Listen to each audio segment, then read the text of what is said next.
Okay, so you want to become a doctor? 6 figures, a title that commands instant respect, job security that survives every recession, and the simple, clean math of it: go to school, get the degree, start making real money. You picture the white coat, the nameplate on the door, the salary that shows up in every highest-paying jobs list every single year. It looks like a straightforward transaction. Years of study in exchange for guaranteed prosperity. Here's what that picture leaves out. Becoming a doctor isn't a 4-year decision. It's an 11 to 15-year decision depending on your specialty, and for most of those years, you are not earning a doctor's salary. You're accumulating debt, working hours that would violate labor law in almost any other industry, and watching the interest on that debt compound while your college roommates who went straight into a corporate job is already investing, buying a house and building a decade of retirement savings you don't have. By the time you actually start earning what people assume doctors earn, you're often in your mid-30s. With a negative net worth most other professionals your age would find genuinely alarming. Let's start with undergrad.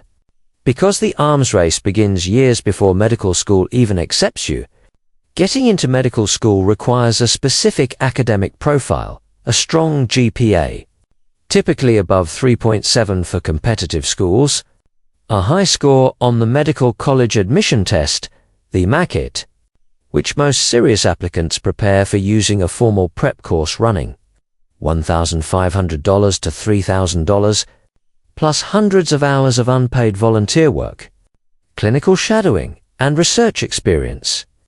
Because admissions committees want evidence of commitment that goes beyond a transcript. None of this is optional if you're aiming for a competitive school. And all of it competes directly with the time most undergrads spend working a part-time job or building actual income. Then there's the application process itself. The average successful applicant applies to somewhere between 15 and 20 medical schools, and between the primary application fee, secondary application fees that individual schools charge, which run $50 to $150 each, and travel costs for the interviews that competitive applicants are invited to, the total cost of applying to medical school typically runs $3,000 to $6,000. Before you've been accepted anywhere, now let's talk about medical school itself. Because this is where the real capital investment begins.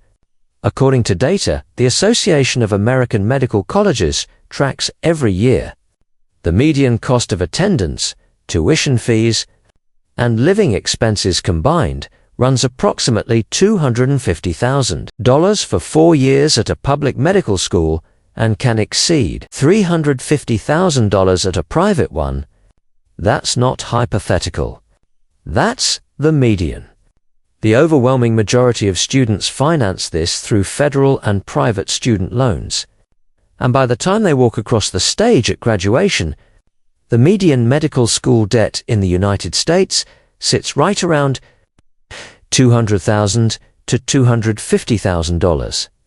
And that's before a single dollar of interest has been allowed to compound, which it has been doing the entire time you were in school.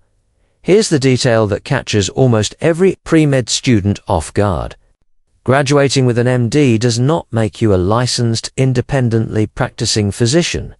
It makes you eligible to begin residency, a supervised training program that is legally required before you can practice medicine on your own.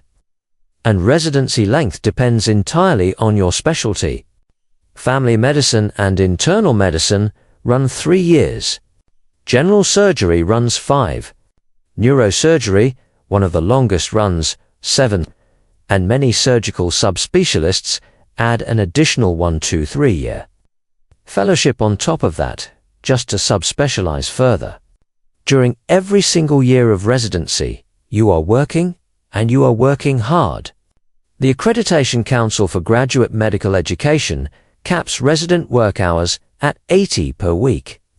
Averaged over 4 weeks, which means 80-hour weeks, are not just possible.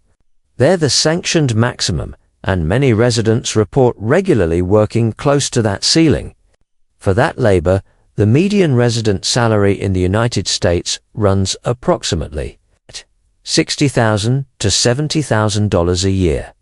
Divide that by an 80-hour week across 50 weeks, and you're earning somewhere in the range of $15 to $18 an hour, doing some of the most demanding high-stakes work in the entire economy, while carrying $250,000 in student debt that continues accruing interest the entire time. This is where the opportunity cost becomes impossible to ignore. And it's the part the doctors make great money narrative almost never accounts for. Compare that trajectory to a peer who finished a 4-year bachelor's degree and went straight into a corporate job, earning a modest $55,000 a year. By the time the aspiring doctor finishes a 5-year surgical residency, that peer has been earning, saving, and investing for roughly 9 years. Even a conservative retirement contribution of $10,000 a year, growing at a historical average market return, compounds into a meaningful head start, often $150,000 or more by the time the new attending physician sees their first real paycheck. The doctor isn't just behind on income, they're behind on the compounding that only happens when you actually have money to invest. And that gap doesn't close overnight just because the salary finally arrives. Before you can even collect that salary, there are more costs to clear. Licensing requires passing the United States medical licensing examination in 3 stages: Step 1, Step 2, and Step 3. And each step costs $700 to $1,000+ just to sit for the exam. Not counting prep materials and courses that serious applicants budget another $1,000 to $3,000 for per step. Add state medical licensing fees, deregistration if you'll be prescribing controlled substances, and board certification exams in your chosen specialty. And licensing alone adds another $5,000 to $10,000 on top of everything else, stacked on top of debt that has now been accruing interest for the better part of a decade. If you're finding this breakdown useful, hit subscribe. It genuinely helps more people find videos like this one. Now let's talk about what you actually earn once you're finally an attending physician. Because the number on the highest paying jobs list is real. But it's rarely what shows up in your bank account. According to the Medscape Physician Compensation Report, one of the largest annual physician income surveys in the country, average earnings vary dramatically by specialty. Primary care physicians, family medicine, internal medicine, pediatrics, average somewhere between $220,000 and $260,000 a year. Specialists earn considerably more. Orthopedic surgeons, dermatologists, and anesthesiologists frequently average $400,000 to $500,000+. Plastic surgeons and neurosurgeons can exceed $600,000. But here's the detail the headline number hides. In most employed physician contracts today, a meaningful portion of that compensation is tied to production, measured in relative value units, RVUs, a formula that quantifies the complexity and volume of the care you provide. Your salary isn't simply guaranteed for showing up. In many models, it's a base salary plus a bonus structure built entirely around how many patients you see and how much billable work you generate, which means a slow quarter, a health issue, or a hospital reducing your patient panel can directly and immediately reduce your take-home pay, and that gross number is before the deductions specific to this profession start stacking up. Student loan payments on the standard 10-year federal repayment plan for $220,000 in debt run approximately $2,500 to $3,000 a month. Before you've paid rent, before you've bought groceries. Many physicians instead choose income-driven repayment plans that lower the monthly payment but extend the timeline and increase the total interest paid over the life of the loan, or pursue public service loan forgiveness by working for a qualifying non-profit or government hospital for 10 years. A program that offers real relief but comes with its own bureaucratic risk. As thousands of applicants have discovered, when a paperwork technicality disqualified years of payments they assumed were counting toward forgiveness. Then there's malpractice insurance, and this is where specialty and geography create enormous variance.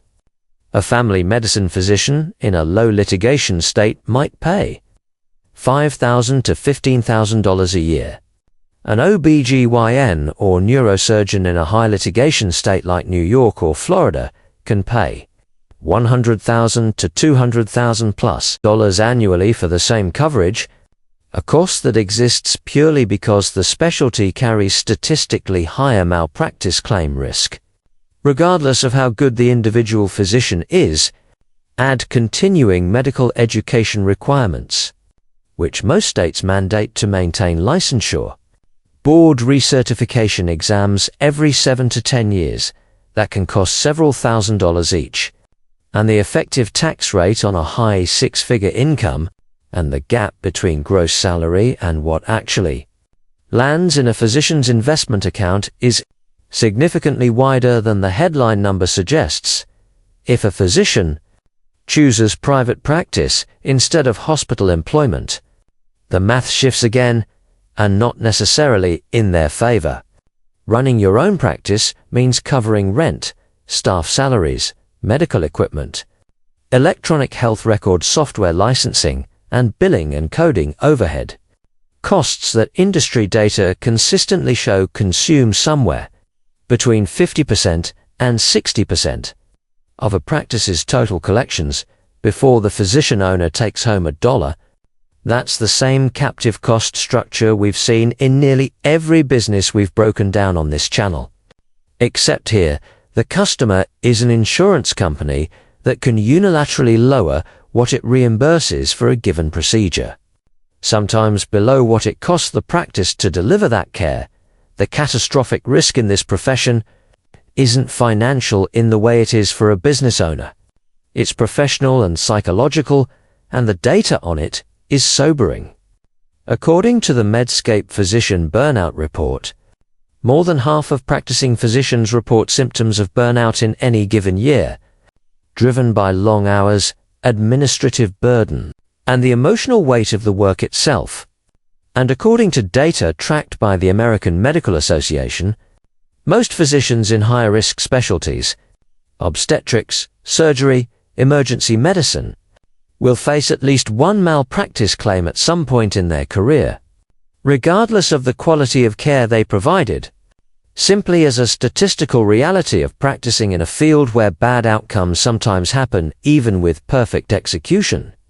A malpractice suit doesn't just carry direct financial risk. It carries years of litigation stress, reputational exposure, and in some cases, increased future insurance premiums that follow a physician for the rest of their career.